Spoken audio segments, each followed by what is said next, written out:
Buenos días, mi nombre es Rafael Muñoz, soy el economista principal del Banco Mundial para Colombia y es un placer para mí haber sido invitado a estos encuentros regionales de FECOLFIN, que este año tienen como temática los desafíos del sistema financiero cooperativo para el 2024.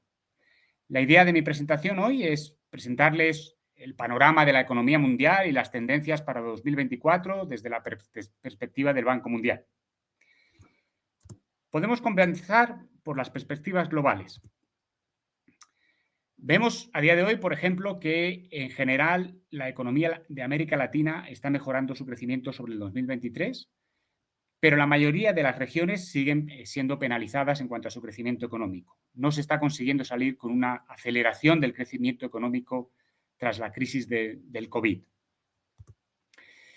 Las tasas de crecimiento general, tanto de las economías avanzadas como de los mercados emergentes o los mercados emergentes sin considerar a China, siguen por debajo de la década de la prepandemia.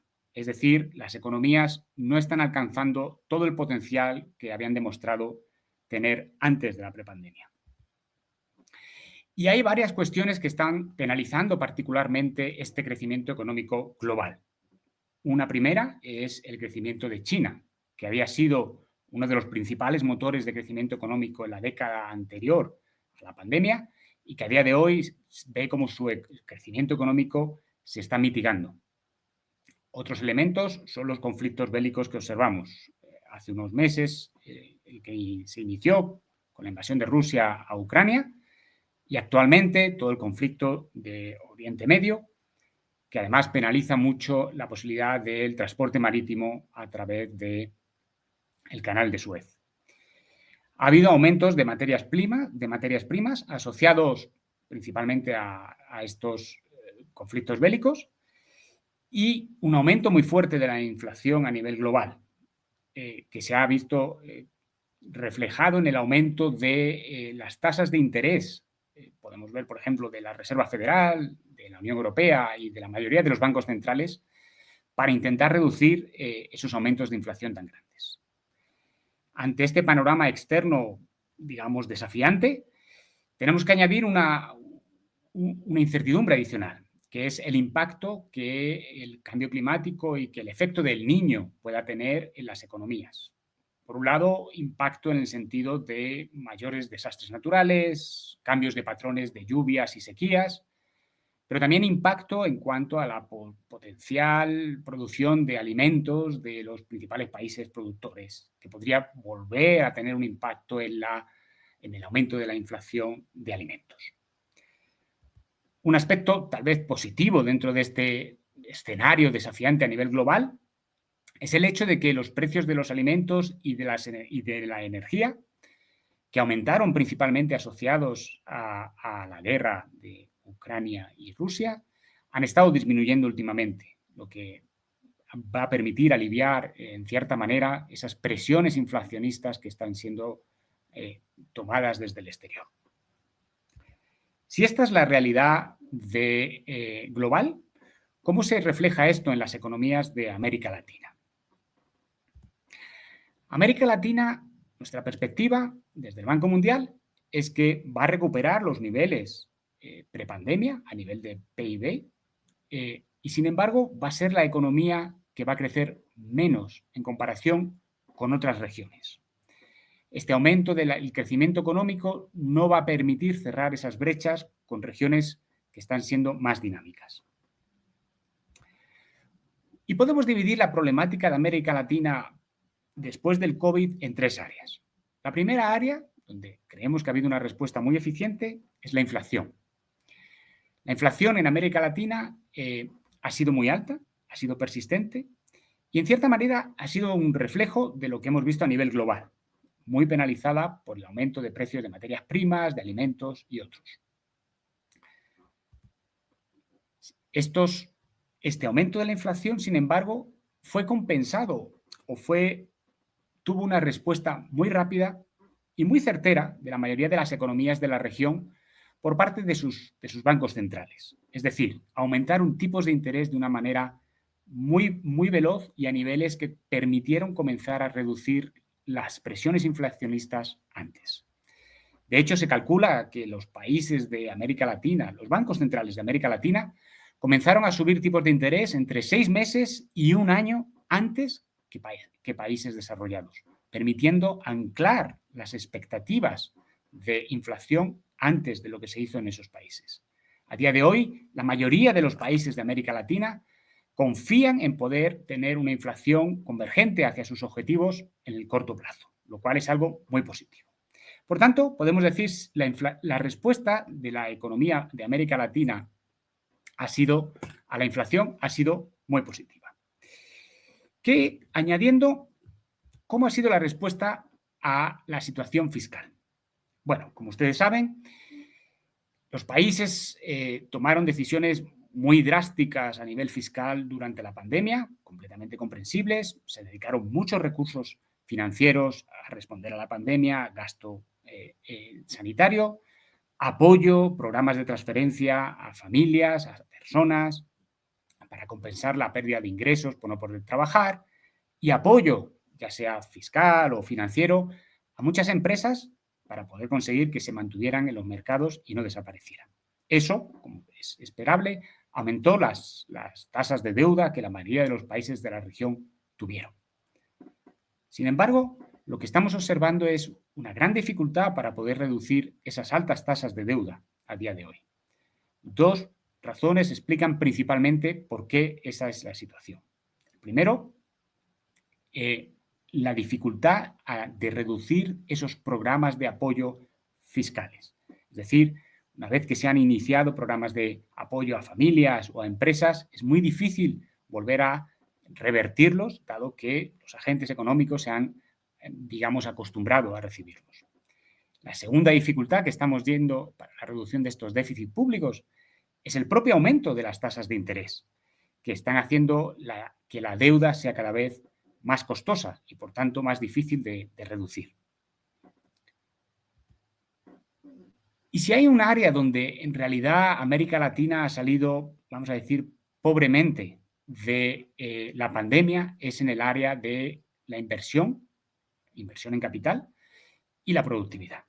América Latina tenía un pobre historial en cuanto a aumentos de productividad. Ha sido una región altamente dependiente de la exportación de commodities y con pocas reformas en los últimos años. Incluso si recuerdan, había una alta disatisfacción de la población en general a la situación económica que vivían anterior a la pandemia.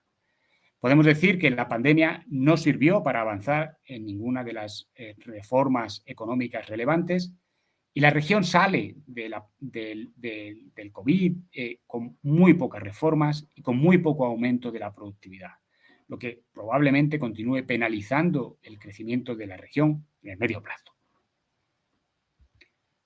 Ahora bien, ¿cómo se ha comportado la economía colombiana en este contexto? Y tal vez podemos usar el mismo análisis que hemos presentado para la economía de América Latina. Es decir, cómo lo ha hecho desde el punto de vista de inflación, fiscal y de crecimiento económico, de reformas, de productividad. Lo primero es mostrar que la economía colombiana se recuperó más fuerte que la región y salió de una manera más rápida. ¿Por qué fue esto? Por un lado, hubo lo que se llama el consumo reprimido, es decir, la imposibilidad de gastar recursos durante la pandemia, que hizo que muchos de los agentes, muchos hogares y muchas empresas tuvieran disponibilidad y ahorros para salir y gastar más tras la pandemia. Uno. Dos, hubo programas de apoyo que, como en el caso del resto de la región, fue muy difícil de revertir, ¿no? Una vez que los agentes económicos se habían acostumbrado a los mismos. Y tres, si recuerdan, justo después de la pandemia hubo unas grandísimas restricciones por parte de la oferta, ¿no? Desde la imposibilidad de importar o exportar o dificultades a nivel sectorial por generar la oferta que se estaba demandando en ese momento. Todo esto creó una situación, lo que los economistas llaman de recalentamiento, es decir, la economía estaba creciendo por encima de su potencial y esto se trasladó pues, a una inflación muy alta. Subió de una manera muy rápida y subió a unos niveles altos y persistentes, que fue difícil de bajar, reflejando el hecho de que la demanda interna estaba muy por encima del potencial de la oferta del lado colombiano, ¿no? Esto hizo que el Banco Central colombiano elevara sus tipos de interés para intentar controlar esta alta inflación, en línea con lo que se ha hecho en otros países de la región. Por tanto, podemos decir, la respuesta de Colombia a la situación de inflación ha estado en línea con lo que se ha hecho en el resto de la región. Cuando miramos, en cambio, el punto de la situación fiscal, Colombia ha sido una de las muy pocas economías en la región que ha sido capaz de implementar una reforma fiscal posterior al COVID. Esto ha sido algo muy positivo porque ha permitido reducir el déficit fiscal y también, a la misma vez, lanzar un mensaje muy fuerte a los mercados en cuanto a la seriedad o el compromiso que el gobierno tiene en cuanto a la sostenibilidad fiscal de las cuentas públicas. Y eso se ha visto reflejado, por ejemplo, en una reducción de lo que se llama el riesgo país, es decir, cuánto hay que pagar más para que los mercados adquieran la deuda pública del país. En ese sentido, podemos decir, por tanto, que esa reforma fiscal ha ayudado a Colombia a salir relativamente mejor y anclar sus gastos públicos. Esta actividad económica, esta desaceleración que se está produciendo, este enfriamiento de la economía que se está produciendo, está ayudando también a reducir el déficit fiscal, que había aumentado significativamente con el sobrecalentamiento del que hablábamos antes, justo después del COVID. Y por tanto, lo que observamos es que la economía poco a poco va cerrando sus brechas de balanza de cuenta corriente y, digamos, gastando más cerca a las posibilidades que tiene el país de producir. En términos de mercado laboral, lo que observamos es que la desaceleración económica o el enfriamiento de la economía que se está produciendo todavía mantiene un relativo mercado laboral sano. Es decir, se continúa creando empleo, no a los niveles posteriores al COVID, que como todo el mundo sabe fue un gran boom de creación de empleo, pero sigue siendo muy resiliente. Y eso ha sido un aspecto positivo. Positivo en el sentido de que la creación de empleo, la generación tanto de empleos como de aumento de salarios ha permitido reducir la pobreza desde los niveles posteriores al COVID.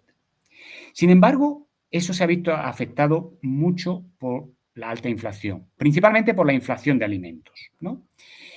Y cuando miramos cómo ha sido la reducción de pobreza, que como saben es el principal mandato del Banco Mundial y que es por tanto una de las áreas donde nosotros focamos más, no ha sido homogénea alrededor del país. Vemos que, por ejemplo, las zonas rurales están siendo penalizadas. Incluso en muchas zonas rurales vemos que la pobreza ha aumentado en los últimos meses, ligados principalmente al aumento de la inflación, principalmente de los alimentos. Hay, por tanto, una salida, digamos, de la pobreza asimétrica, podríamos decir. Por un lado, la reducción de pobreza es más baja en hogares que están liderados por mujeres, en aquellas personas que trabajan por cuenta propia o están en el sector informal, o personas que no están afiliadas al sistema de pensiones. Hay toda una divergencia en cuanto a la salida de pobreza del país. ¿Cómo vemos las proyecciones económicas de Colombia para este año y el próximo? Lo primero es mostrar que Colombia espera aumentar su crecimiento este año 2024. 2023, si recuerdan, fue el año del ajuste, del enfriamiento, podemos decir, penalizado por el aumento de inflación, las altas tasas de interés y la necesidad de cerrar ese déficit fiscal.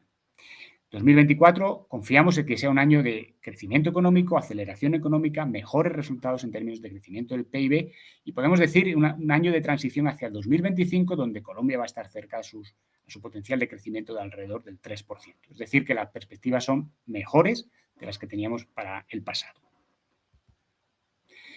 Una buena noticia es que confiamos que la inflación continúe cayendo, reflejando, digamos, los esfuerzos del Banco Central y las altas tasas de interés que han estado apoyando estos esfuerzos de reducción de inflación y que el país llegue a 2025 dentro del objetivo de inflación que el Banco Central tiene, ¿no? Lo que lo pondría, digamos, en una trayectoria muy positiva. Confiamos también en que se siga cerrando la brecha fiscal. Es muy importante para continuar lanzando estos mensajes positivos a los mercados, a la misma vez que se eliminan gastos tal vez ligados aún a la pandemia. Y este esfuerzo de consolidación, este esfuerzo, digamos, de enfriamiento de la economía, también se va a ver reflejado en lo que llamamos la brecha externa, en la balanza de cuenta corriente, que va a ir transitando hacia lo que es más o menos el 3,6, que es básicamente su nivel de medio plazo. Dicho lo cual, nos deja varias preguntas, que es ¿cómo podemos conseguir mover Colombia hacia un crecimiento mayor, más vigoroso? ¿Cuál es la reforma estructural? Si recuerdan, habíamos visto la respuesta de inflación, la respuesta fiscal. ¿Cuál es la respuesta para aumentar la productividad de Colombia? Y tal vez podemos empezar por mostrando algunas de las características que tiene la productividad y el modelo de crecimiento económico de Colombia hoy. La primera es que la productividad, lo que nosotros los economistas llamamos productividad total de los factores, es decir, lo que no explica ni el trabajo, ni el capital, ni la educación, ese tipo de productividad en Colombia es baja. Es relativamente baja cuando comparamos con países de la OCDE, países de América Latina, países emergentes que son países comparables. Colombia es una economía donde se crece mucho añadiendo trabajo, más trabajadores, pero se crece relativamente poco por añadir capital o por conseguir una mayor productividad.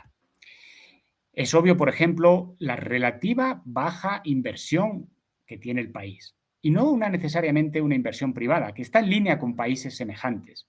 Lo que se observa es una inversión pública bastante menor de lo que el país necesita para cerrar las brechas de infraestructura y alcanzar un mayor crecimiento económico. Asimismo, vemos que el país, a pesar de gozar de muchísimos acuerdos comerciales, está muy poco conectado a los mercados internacionales. El país exporta relativamente poco a relativamente pocos países y relativamente pocos productos, principalmente petróleo, minerales, café. Debería intentar diversificar sus exportaciones a más países, diversificar sus exportaciones a más productos.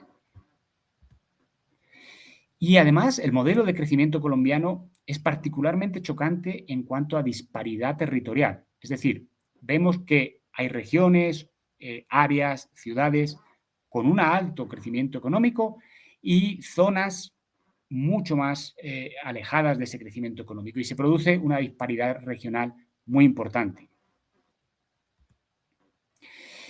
Y todo esto nos lleva a dos áreas donde en general los empresarios muestran su preocupación. La primera es la baja inversión pública, al final se refleja en una pobre calidad de la infraestructura y eso penaliza mucho la posibilidad de tener mercados dentro del propio país integrados y a la vez reducir los costes y facilitar las exportaciones hacia mercados externos.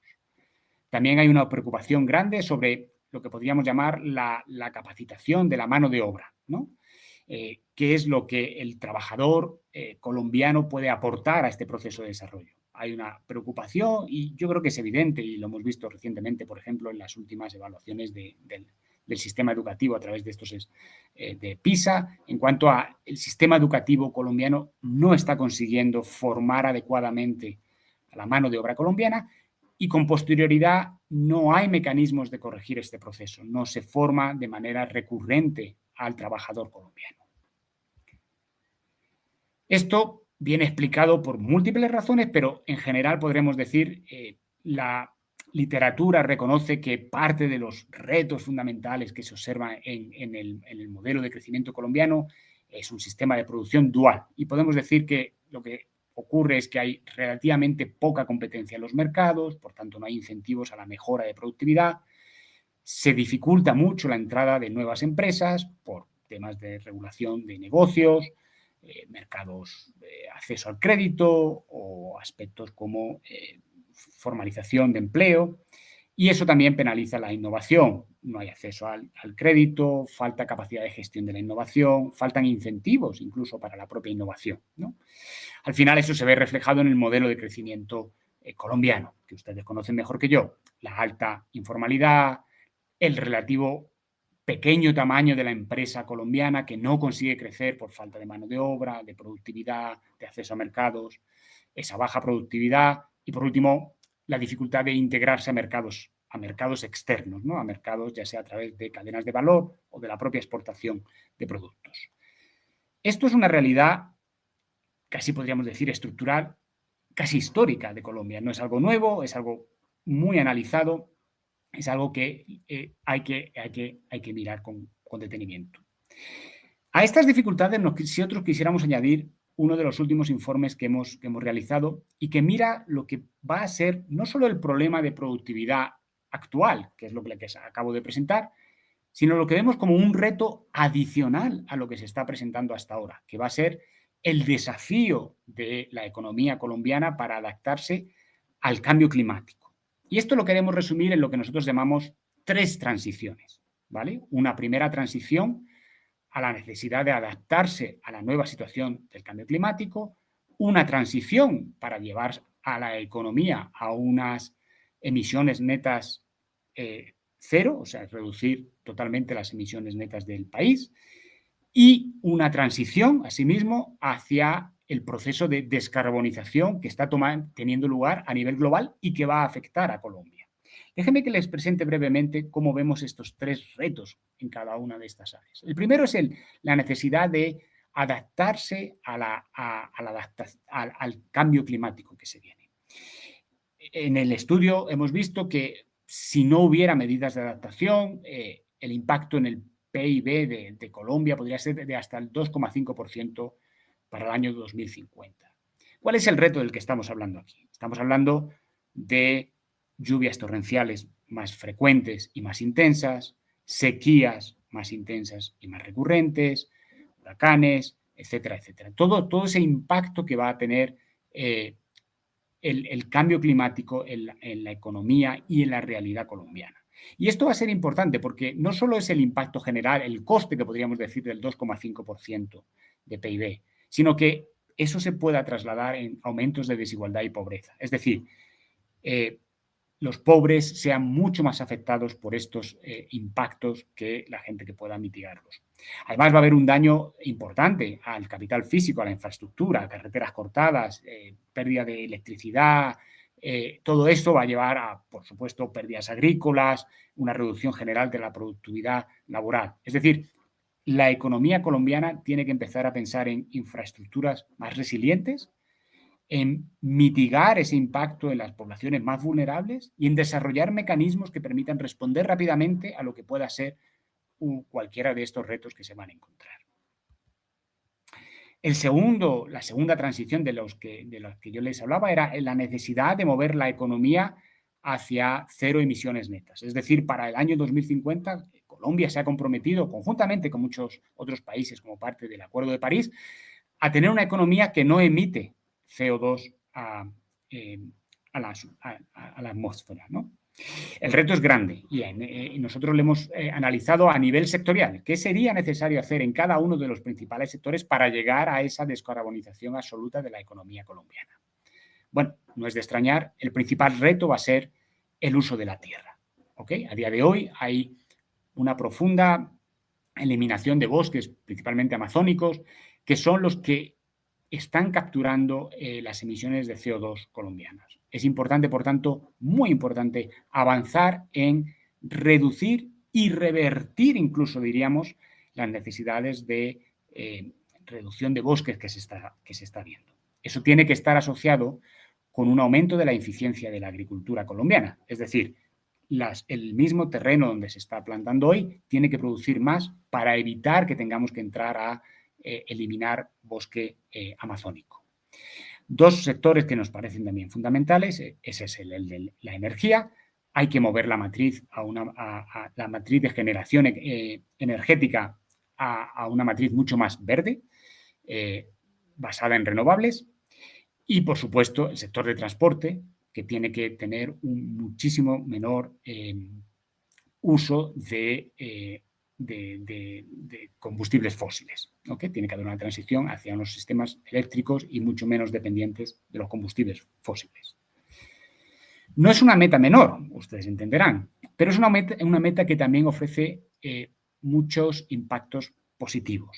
En el informe nosotros estábamos calculando que entre hoy y el 2030 la agenda de transición hacia la reducción de las emisiones de CO2 podría crear alrededor de 347.000 nuevos empleos. Eso no quiere decir que algunos sectores no sufran. Por supuesto, aquellos sectores más ligados a combustibles fósiles muy probablemente van a ver la fuerza laboral trabajando en ellos reducirse, pero por otro lado va a haber nuevas oportunidades, nuevos sectores que van a crear mucho más empleo y por tanto generar una economía que sea positiva para el trabajador medio colombiano.